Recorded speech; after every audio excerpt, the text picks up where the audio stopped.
next session. I'm lucky enough to be introducing this one.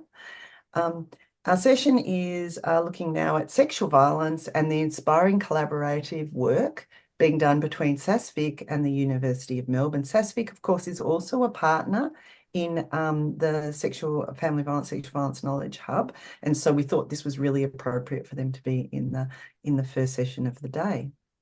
The presentation is on the REACH project, Recovery and Care to Promote Healing for Victim Survivors of Sexual Violence. It's from one of our peak partners, SASVic, in collaboration with research partner, Melbourne University. And it's called the Research Project, Recovery and Care to Promote Healing. We have Phoebe Turner-Matt. Phoebe holds Masters of Science Research from La Trobe University, where she conducted a mixed method study with over 300 Victorian women on postnatal depression, screening and recommendations for future practice. She's currently a project officer and secretariat at Sexual Assault Services Victoria. Phoebe is also a co-author of the REACH project. And Liz McLinden. Liz is a clinical research fellow at the University of Melbourne and the Royal Women's Hospital of 20 years experience. In addition to your research work, Liz works also as a counsellor advocate at the Centre Against Sexual Assault. I will hand over now to you, Phoebe and Liz. I'm going to share my screen. And I'm really looking forward to being able to share some findings from a collaborative research project that's called the REACH Project, Recovery and Care to Promote Healing for Victorian Survivors of Sexual Violence. The focus of this presentation is on recovery and healing for adult victim survivors of sexual violence, when the sexual violence happened either in childhood or adulthood or across the lifespan. This is a collaborative project that I was really lucky to lead from the University of Melbourne.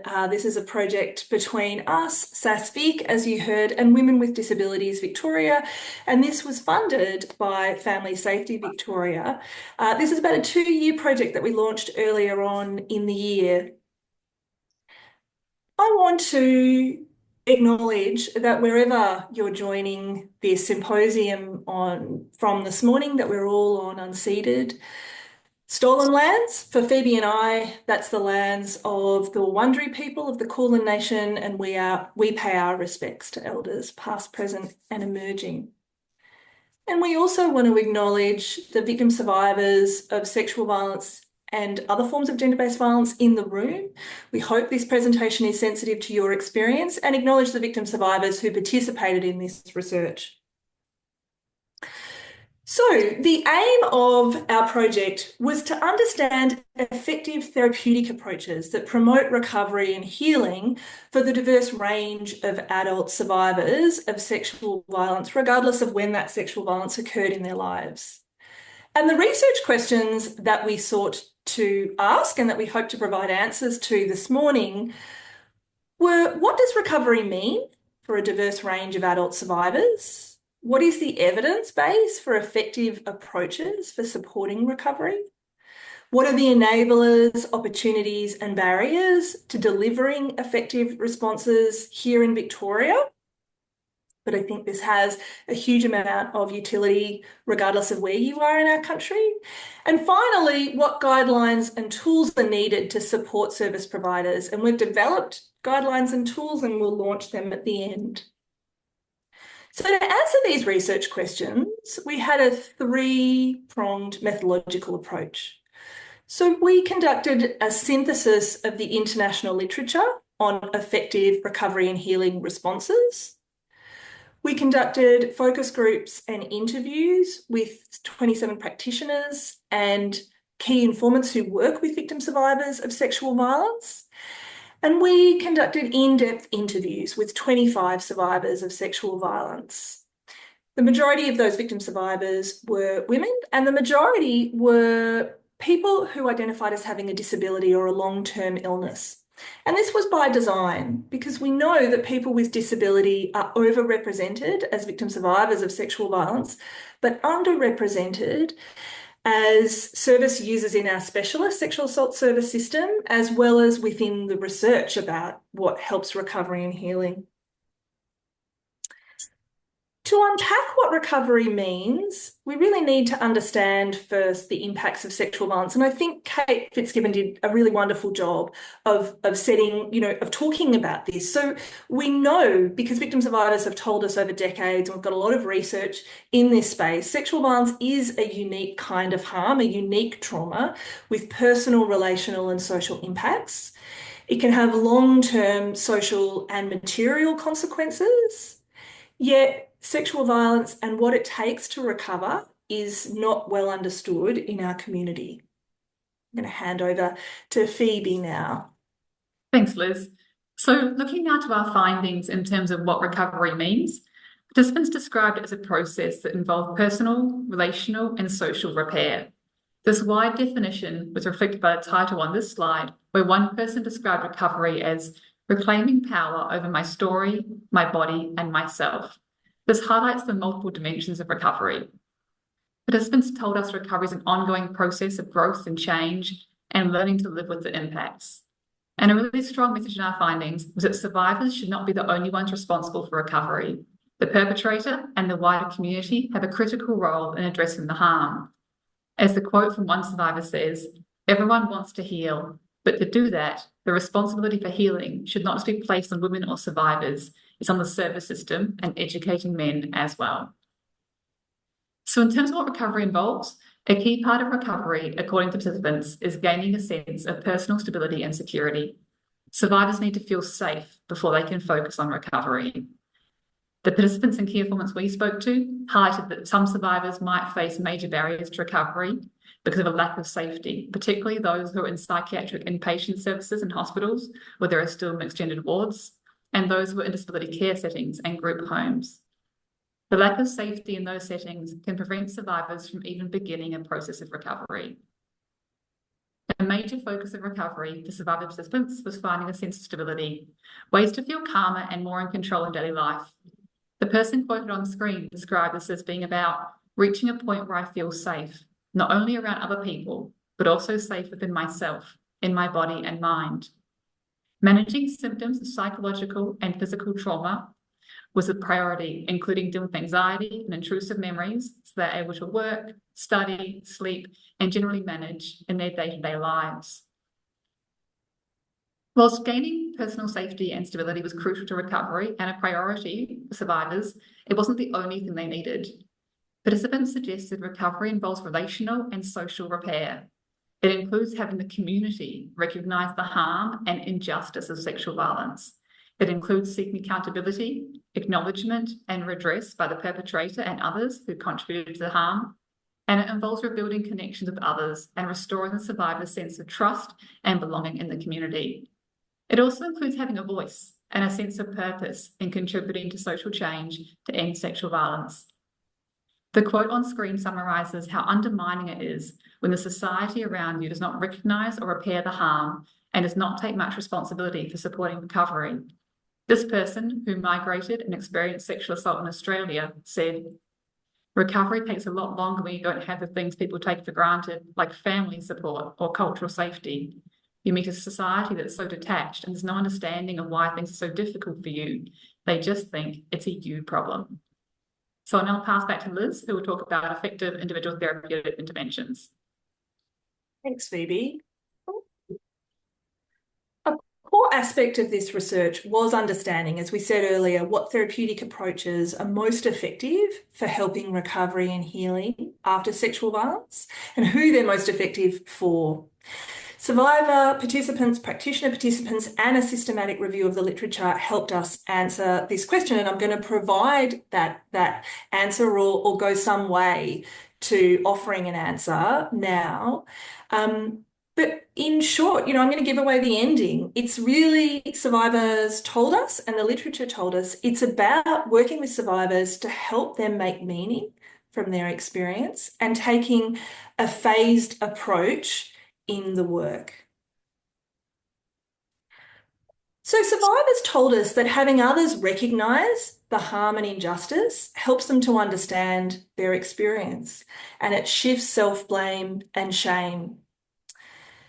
In our in-depth interviews, survivors told us that support that positions sexual violence in a social context including recognising oppression based on gender and disability, is more helpful than a medicalising response.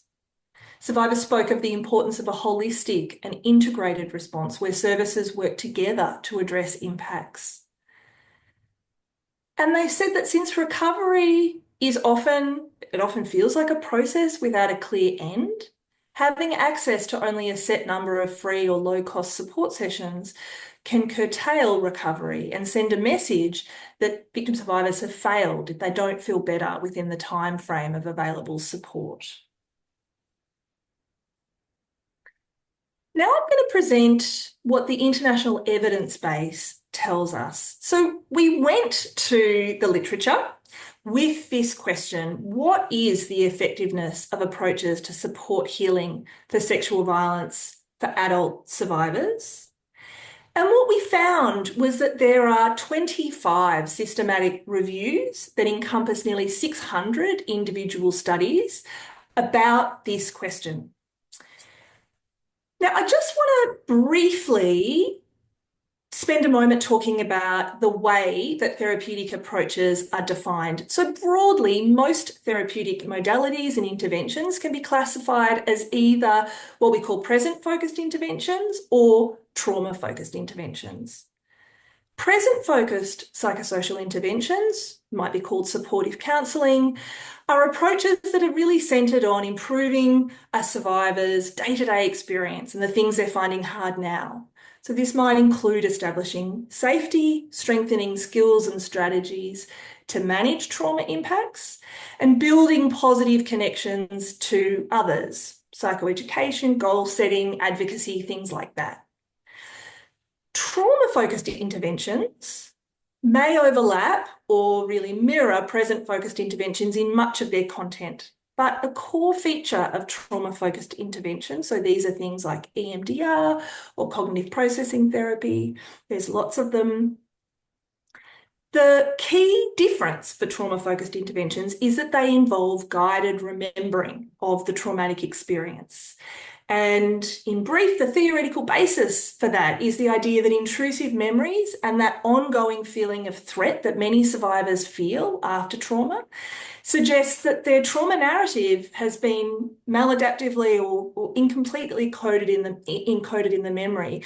And the aim of this guided or facilitated structured remembering is to process, to kind of give the brain an opportunity to look at and take meaning from these experiences and to repair negative self-beliefs.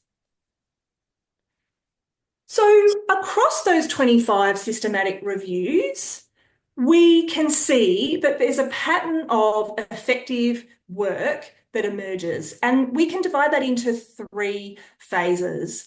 So phase 1 is about relationship safety and skill building. So this is not new to anyone. The focus in this phase is really about survivors feeling safe to go on a journey and working with survivors to increase their understandings about trauma and what's going on for them in their body, to challenge their sense of shame and self-blame, strengthening their toolkit of strategies to emotionally manage the negative impacts of trauma in their lives.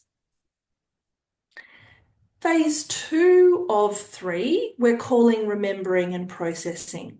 So for survivors who want to do this work, the evidence base was pretty clear that when trauma-focused interventions and present-focused interventions go head-to-head in the research, trauma-focused interventions appear to be more effective for improving trauma impacts than other interventions on a range of measures. Okay, so more effective for improving PTSD symptoms, depression, anxiety, but also more effective on increasing people's sense of self-worth and repairing some of those negative beliefs.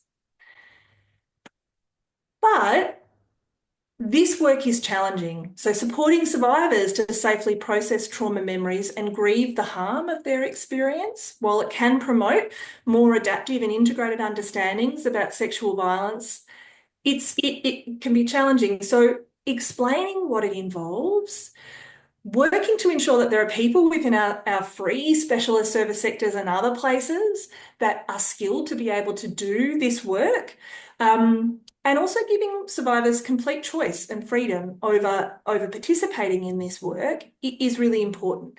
But for survivors who want to do this remembering and processing work, doing the preparation work in phase 1 is really essential. And finally, the international evidence base about the most effective individual approaches to recovery and healing with victim survivors focused on ending strong. We focus often on making sure survivors are ready to begin work, but actually the evidence base was saying survivors also need to be ready to end an intervention. And survivors in our interviews told us this too. What this phase is also about is thinking about the world outside the service room, where most recovery occurs, and working with survivors to feel ready and able to either rebuild or strengthen connections or start from the beginning with family, friends, and social networks, employment, peer support, and advocacy. So there's many of you who may be thinking, this sounds really familiar, these 3 phases. I feel like I've heard them somewhere before. You may know exactly where you heard them before because they really closely resemble Judith Herman's 3 phases of establishing safety, retelling the story, and reconnecting with others. What those of us on the research team was what was interesting for us, I suppose, is that all of the hundreds of studies with tens of thousands of survivors internationally, what they tell us now in 2024 is really strong evidence for the work that was started back in 92. I'm going to hand back over to Phoebe now. Thanks, Liz. So an overarching theme that summarises our findings is that rather than seeing recovery as a you problem, we need to collectivise recovery, meaning we need to see recovery as a community responsibility and move beyond individualistic or medical models of treating trauma. In many ways, our findings about recovery are consistent with the international research. There have been several studies about how survivors understand recovery, mainly in the US, and they identify that survivors have a broad understanding of recovery, which encompasses repairing relationships and social connections, as well as alleviating personal trauma symptoms and finding stability. But in our study, there's a stronger emphasis on accountability and justice as part of recovery. This may be due to the fact that a number of participants in our study were involved in advocacy, as well as recent shifts internationally with survivor movements such as Me Too, which highlights sexual violence as a social problem, and in Australia, the Disability Royal Commission, which highlighted how social discrimination and injustice influence the high rates of sexual and other forms of violence that people with disabilities face. We've further divided our findings into 2 key themes. The first is beyond one-to-one counselling. As effective as one-on-one therapeutic counselling can be for supporting recovery from sexual violence, particularly when it corresponds with the phased approach and key elements that Liz just described, our findings indicate that one-to-one counselling does not always effectively cater to the whole population, nor does it address all aspects or stages of recovery. Survivors we heard from spoke of using a wide range of informal or additional strategies in their recovery, particularly being in nature, doing exercise, doing arts-based activities, and participating in advocacy or supporting other survivors. However, due to a range of factors, including the way the existing funding models and targets are set up, individual talk therapies tend to be offered more readily than group, mind, body, and other approaches. As one specialist service provider described, there's a sense that group work, therapeutic retreats, and other programs are a bit fluffy, like it's not evidence-based. It feels like it seems a nice to have, but not an essential. But actually, this stuff is really essential to people's recovery.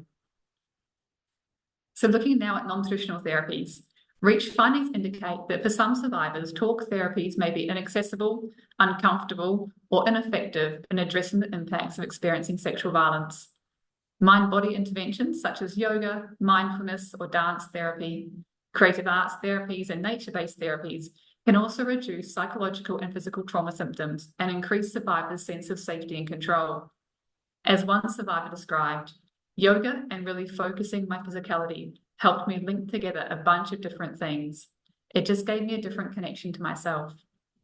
Another said, being in nature helps make human problems seem smaller because sexual assault is a very big thing, but there are so many other big things, so many other planets, and so many other stars.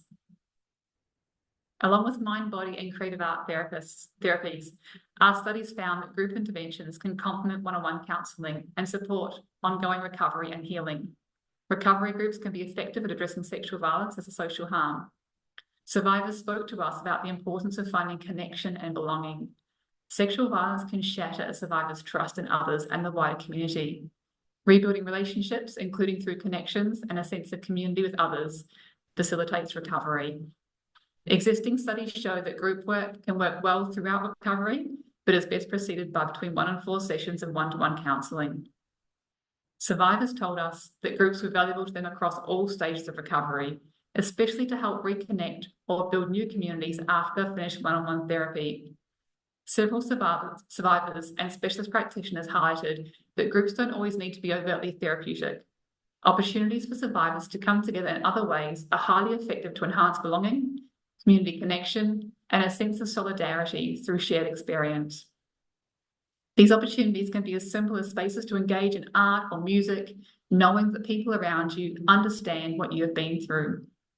As one survivor said, the group helped me realise that other people had gone through a similar thing and that I wasn't wrong, I wasn't bad because of that. The second key theme was the importance of social recognition and justice. Survivors told us that having others recognise the harm and injustice of sexual violence helps them to understand their experiences. It also shifts self-blame and shame. For example, one participant said her self-perceptions changed from being like, I'm a broken, bad person, to being like, I have been damaged by other people's actions. Acknowledgement and accountability from the perpetrator and others who contributed to the harm is important to recovery, helping to redress the wrong. Survivors struggle with the injustice of knowing that while their lives have been immensely affected by the sexual violence and they had to spend a great deal of effort and money on recovering, the perpetrator got to live without even thinking about what they'd done. To help heal, they needed the perpetrator and others to recognise the harm and wrong done and to not be able to harm others. The importance of justice and acknowledgement of wrong was strongly felt, including by people with disabilities.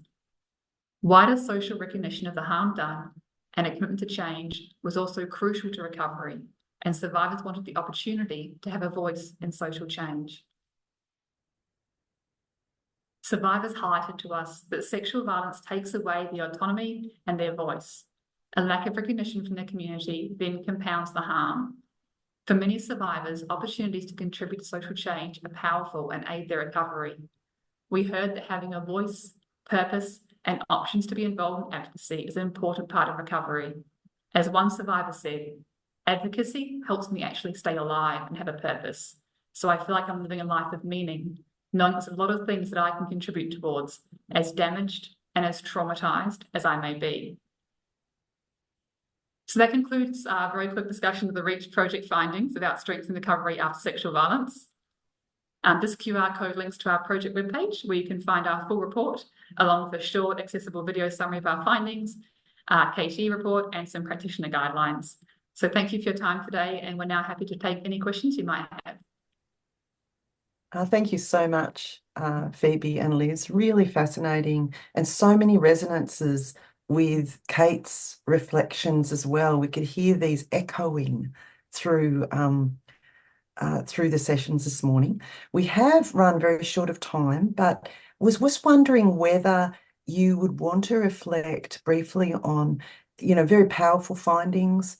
What would you, we are a group here of practitioners, organisational leaders and policymakers, and I'm thinking, what would your, 2 to 3 key messages about the practice and policy implications of your findings be in relation to what are the biggest areas to address emerging from your findings? Yeah, I mean, I think that the first one is that survivors are really clear that recovery can take a long time. It's not a linear journey, and that there are lots of different things that they can find helpful, that no 2 survivors are the same. And a lot of survivors felt that there was an onus on them to recover and heal themselves, having to access the private sector if they found it hard to get into a publicly funded service or their service sessions ran out too soon. So I think we need to be thinking about diversifying our service sector so that there's more on offer to meet the needs of a diverse range or a more diverse range rather of adult victim survivors, and really understanding the nature of recovery is that it takes time. But that also what survivors were really clear about is this focus just on them and the absence of focusing on the perpetrator and on a community in which sexual violence is rife and not well understood is a real problem, and that they felt kind of silenced and made invisible. So that we really need to be focusing on recognition and social repair, you know, and focusing on the community and perpetrators as well. Yeah, I definitely agree. Also, our survivors were so clear that one of the key impacts of sexual violence is they have their voice taken away from them and they have their power taken away.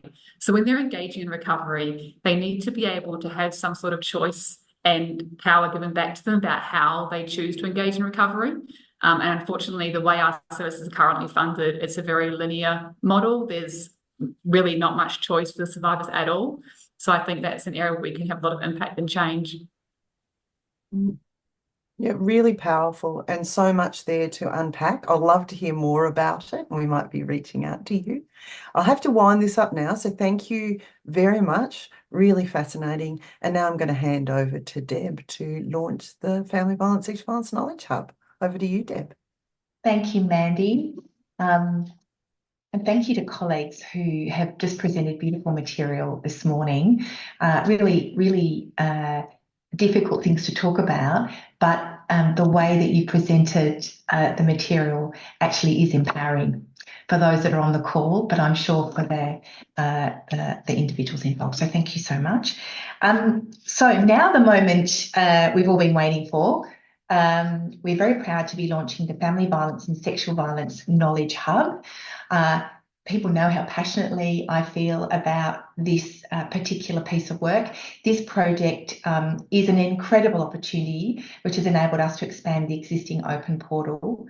We greatly appreciate the funding we've received for the Knowledge Hub from the Commonwealth Government through the National Partnership Agreement and by the Victorian Government. This funding has enabled the Centre to collaborate on a project in partnership with peak bodies responsible for specialist services, Safe and Equal, No to Violence and SASVic. The project has built on the existing evidence base in each sector. It has created opportunities for sharing this evidence for the benefit of all, and you can see some of this on the screen. This has been an amazing collaborative project which has highlighted the interconnected nature of our work across the 4 sectors and the value of sharing our expertise to better support what are very often common clients.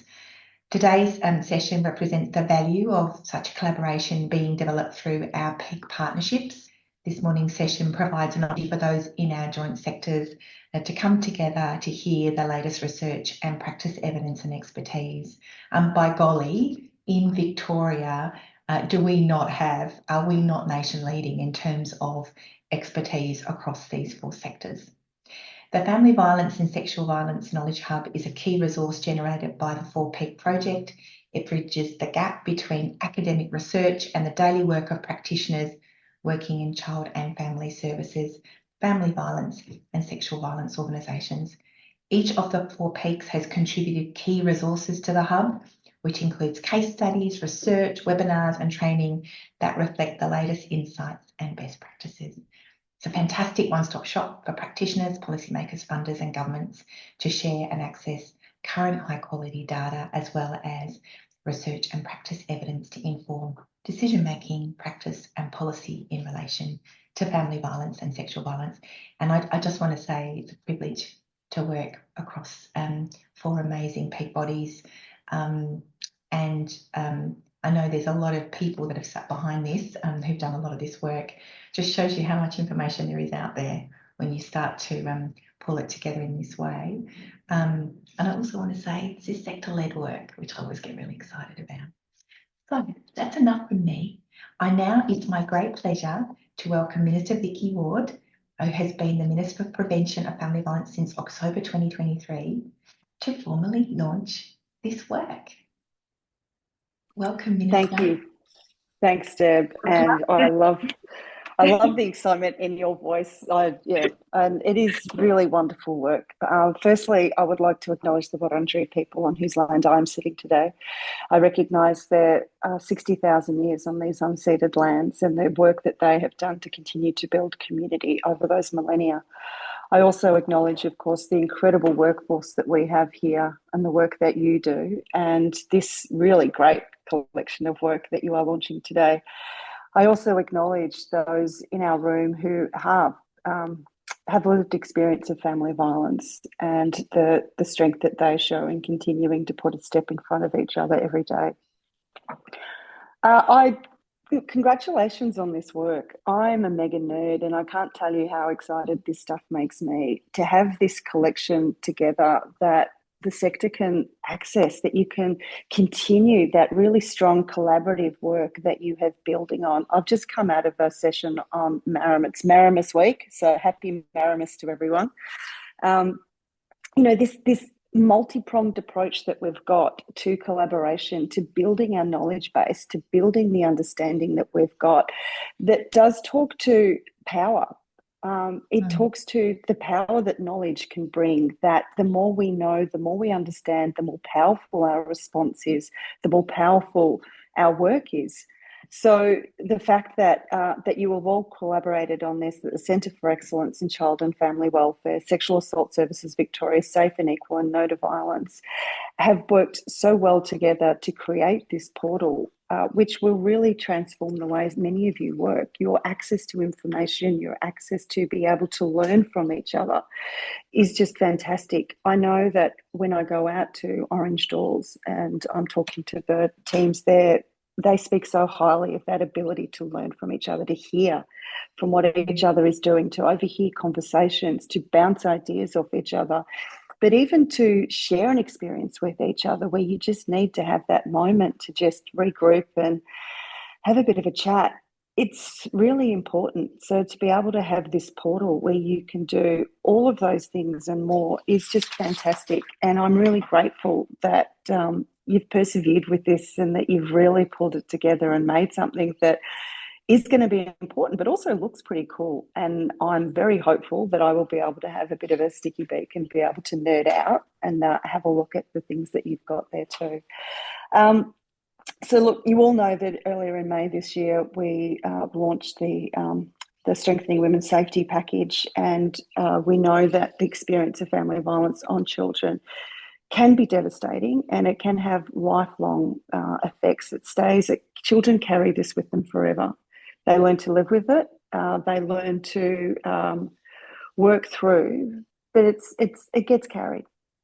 And so all of the work that you can do to help people with that load that they carry is really important. And I hope that you do understand and know how incredibly grateful we all are for the work that you do. And Deb spoke about being proud, and you've got every right to be proud. This is really good work, and it builds on the incredible work that you do. So I do hope that there is a feeling of pride amongst all of you in what you do, because it really matters. And it's not every job out there that gets to say that what they do matters, and what you do does matter. So I really hope that you carry that with you, because you also carry loads. You also carry a lot of responsibility. So thank you for your strength and for your perseverance and for all of the work that you do. So evaluation is important. Understanding data is really important. Looking all the time to research, to what is coming out, to what we can continue to learn in this field that is consistently evolving in a society that continues to change and throw up new challenges is really important. So look, to all of you, congratulations. This is really great work. I'm really excited about what you've built and what you've created. And I look forward to seeing how it evolves and all the information I can nerd out on. Thank you. Thank you so much, Minister. I mean, if we can just give this Minister, whatever it is we do on this virtual stage, a round of applause. She is one of those people that makes you feel good about yourself, says exactly what needs to be said, because your advocacy for us and the work we do is beyond, I can't even put into words, but also your breathtaking belief in us, Minister, is just palpable. You're a joy to work with in such an area that's so difficult. So, to believe in all of us to be able to pull this together, I can't say how grateful we are. This is indeed a nation-leading state. I get around the country and see what's happening. You and your colleagues are leading not just nationally but internationally in what is really challenging times, and we couldn't do it without you, Minister. So we really couldn't. So, really, truly, thank you from the bottom of our heart for being such a brilliant minister and speaking out for all of us who sometimes don't feel like we've got a voice. Thank you, Deb. And the people who really are voiceless at times. That's really kind, and thank you. But the truth is that my colleagues and I stand on the shoulder of giants, and that's all of you. Oh, thank you so much, Minister. Thank you. A very moving first session of Open this morning, dealing with some huge societal issues that we are grappling with and we are progressing with through this great work. We'll now take a short break, so please have a stretch and grab yourselves a cup of tea. Please come back for our next session, which starts at 11:45. We'll have presentations from the Centre, Multicultural Youth, showcasing I Need to Know You're Safe framework, which was developed in collaboration with Anglicare. More great work. I mean, I think you're going to be just blown away, not by your work, but by other people's work over the next little while. Following this presentation, you'll hear from Quantum Support Services, who will share their insights from their pilot model, which is a partnership between specialist family violence and youth work to support the caregiver and young person using violence. I look forward to seeing you all over the next few days. Take care, everybody, and enjoy.